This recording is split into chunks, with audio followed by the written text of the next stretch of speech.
The central bank tells you it doesn't control money. It says markets do. It says independence protects democracy. It says inflation is transitory and debt is manageable. And yet, every time the system trembles, the same hands reach for the same levers.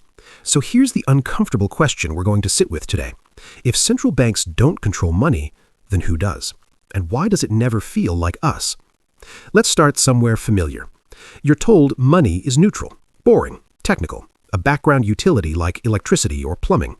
But money isn't passive. It decides who gets rescued, who gets squeezed, and who gets to wait. Right now, governments are drowning in debt. Inflation has already eaten months, sometimes years of purchasing power. Interest rates jump, then freeze, then threaten to rise again. And through all of this, central banks repeat the same line. We don't control fiscal policy. We don't control markets. We only manage stability. That sounds reassuring. It's also misleading. Because control doesn't always look like command. Sometimes it looks like incentives. Sometimes it looks like timing.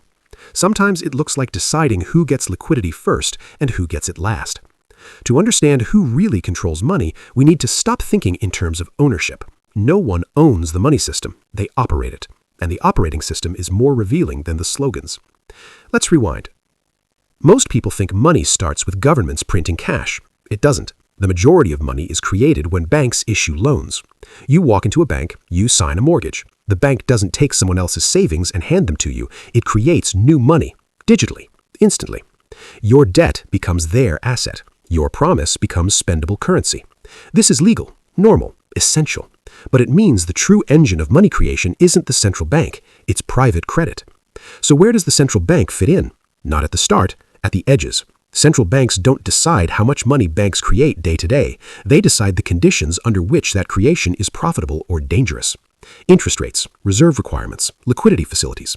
They don't tell banks what to do. They make certain behaviors cheap and others expensive. That distinction matters because when things are calm, it feels like markets are in charge. Credit flows, risk is priced, money feels abundant. But when things break, control snaps into focus. Think back to 2008. Banks said the system was safe. Ratings agencies said the math checked out.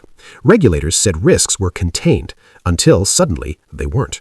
When the system froze, central banks didn't debate philosophy. They acted. Trillions were created, overnight. Emergency lending facilities appeared with names no one remembered. Balance sheets exploded.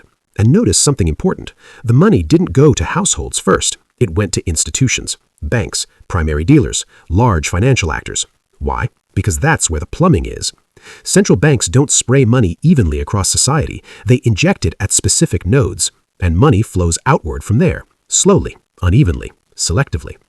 This is where the phrase, "we don't control money," starts to feel slippery.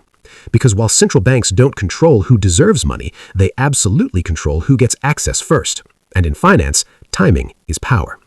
Now let's talk about independence. Central banks love that word. Independent from politics, independent from elections, independent from public pressure. In theory, this prevents reckless spending and inflationary populism. In practice, it creates a strange accountability gap. Central bankers aren't elected. They aren't fired by voters. They operate in technical language that discourages scrutiny, and yet their decisions reshape asset prices, employment, housing, and debt. If rates rise, millions feel it. If rates fall, wealth concentrates quietly. So who really are they independent from? Often, not markets. Markets react instantly to central bank signals. A sentence change in a press release can move trillions. That's not independence, that's influence bordering on choreography. But there's another layer here that rarely gets discussed. Governments are now structurally dependent on central banks. Debt levels are so high that even modest interest rate increases strain budgets.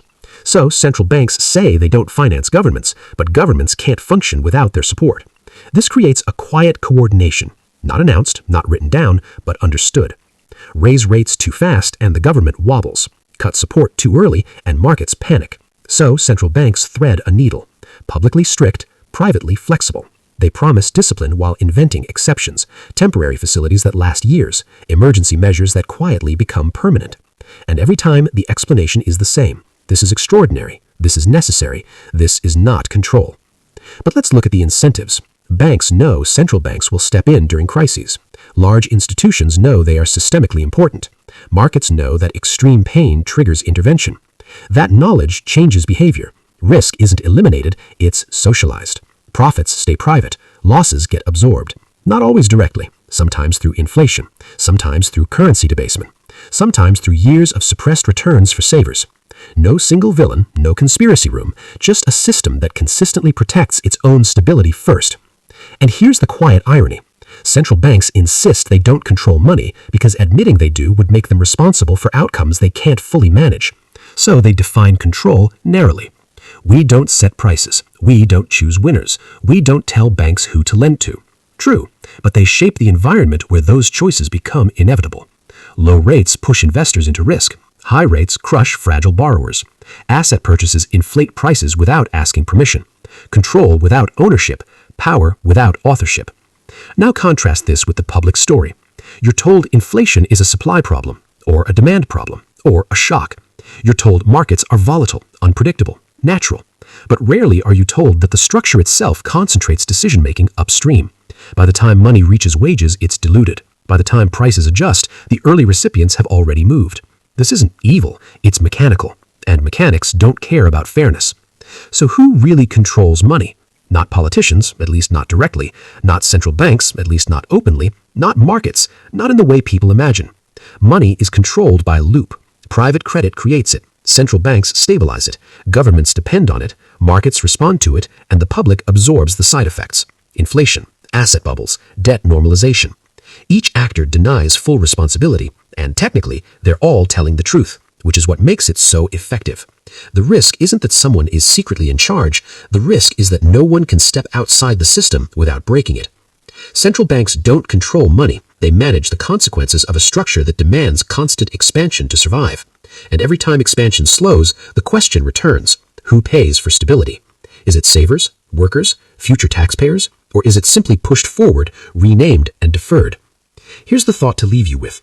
If money requires continuous intervention to remain stable, and intervention quietly redistributes power and risk, at what point does not controlling money become the most powerful position of all? Because the most effective control is the kind no one is allowed to question. And the system only works as long as people believe that's not what's happening.